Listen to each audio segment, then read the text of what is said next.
वो कौवी बहुत शरारती थी। वो हर समय कोई ना कोई शरारत करती रहती। ठंड का मौसम था। गोरी कौवी का पड़ोसी कबूतर अपने घोंसले में बैठा था। दूसरे पेड़ पर गोरी कौवी अपने घोंसले में बैठी हुई थी। गंदी आँखों वाले, अब चला भी जा, सुबह से ऐसे बैठा हुआ मुझे घूरे जा रहा है। थोड़ी देर बाद कबूतर नदी पर पानी पीने जाता है। गोरी कौवी जल्दी से उड़ती है और कबूतर के घोंसले में बाल्टी पानी की डालकर उसे गीला कर देती है।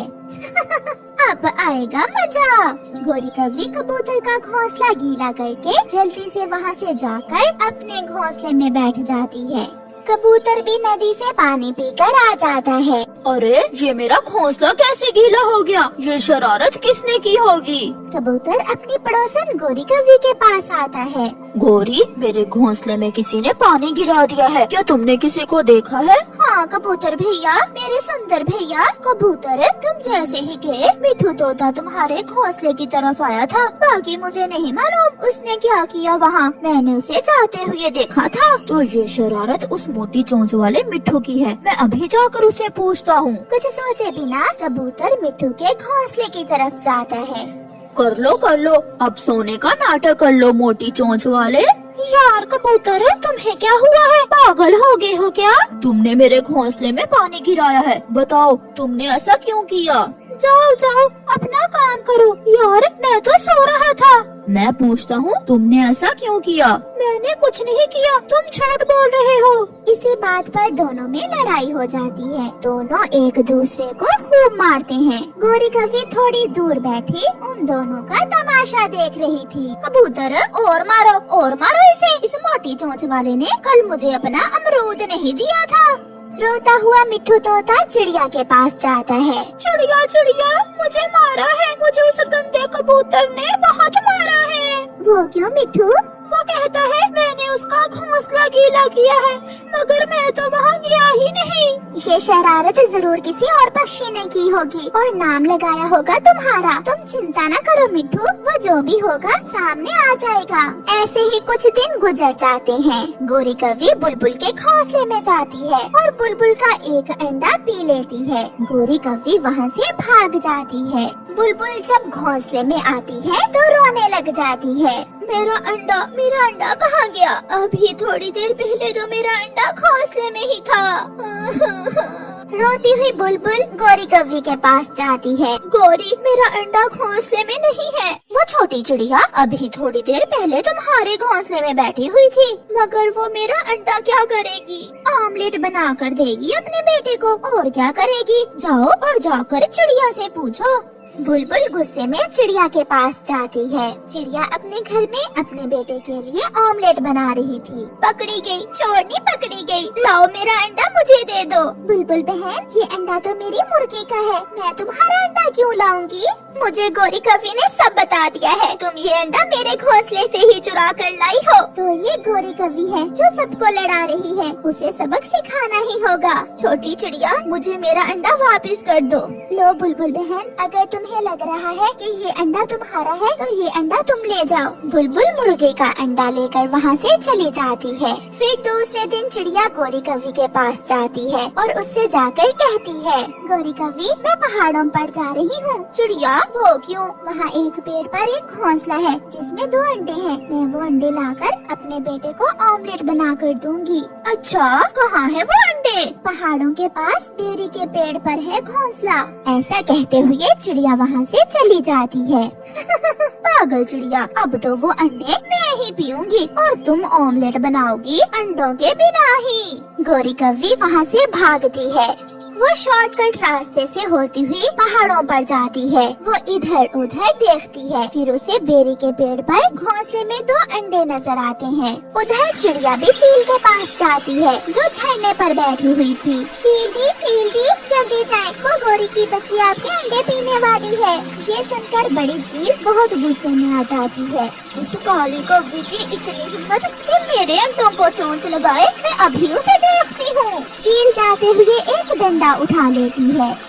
गोरी कौवी चील के घोंसले में बैठी अंडा पीने का सोच रही थी कि पीछे से बड़ी चील आकर गोरी कौवी को पकड़ लेती है और उसे मारना शुरू कर देती है। छोड़ो छोड़ो चील, मुझे छोड़ो, इस अंडे का मुझे चिड़िया ने बताया था। पीछे से चिड़िया भी आ जाती है।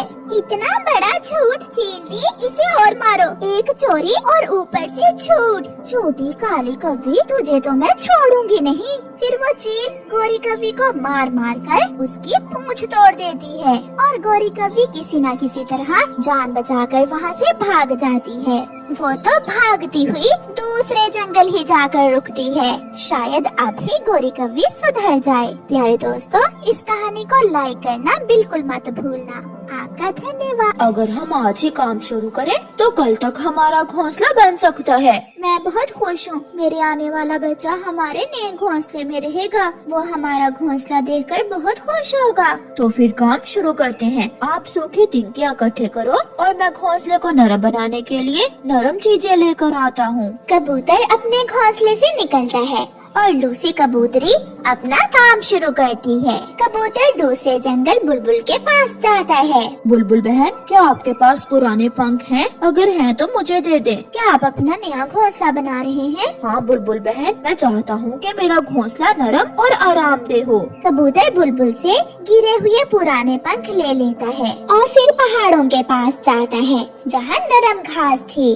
कपास के फूल पूरी तरह सफेद हो चुके थे। कबूतर वहाँ से कुछ कपास के फूल तोड़ता है और वापिस होता है। लूसी ने भी सूखे तिनके इकट्ठे कर लिए थे। अब वो बैठी अपने पति का इंतजार कर रही थी। कबूतर भी आ जाता है। लूसी, आप ये चीजें इकट्ठी करें और मैं जल्दी से चिड़िया को बुला लाता हूँ। वो हमें घोंसला बना देगी। कबूतर चिड़िया के पास जाता है। चिड़िया चिड़िया, मैंने सारी चीजें इकट्ठी कर ली हैं। अब आप मुझे घोंसला बना दें। कबूतर भैया, क्या आप पक्षियों के पंख ले आए हैं? मैंने सारी चीजें जमा कर ली हैं। फिर चिड़िया कबूतर के साथ जाती है और कबूतर का घोंसला बनाने का काम शुरू करती है। चिड़िया बहन, मैं आपके लिए दाना ले आता हूँ क्योंकि आप आज दाना नहीं लेने जा सकेंगी। कबूतर भैया, मेरी बेटी भी भूखी होगी। मेरी बेटी के लिए भी थोड़ा दाना ले आना।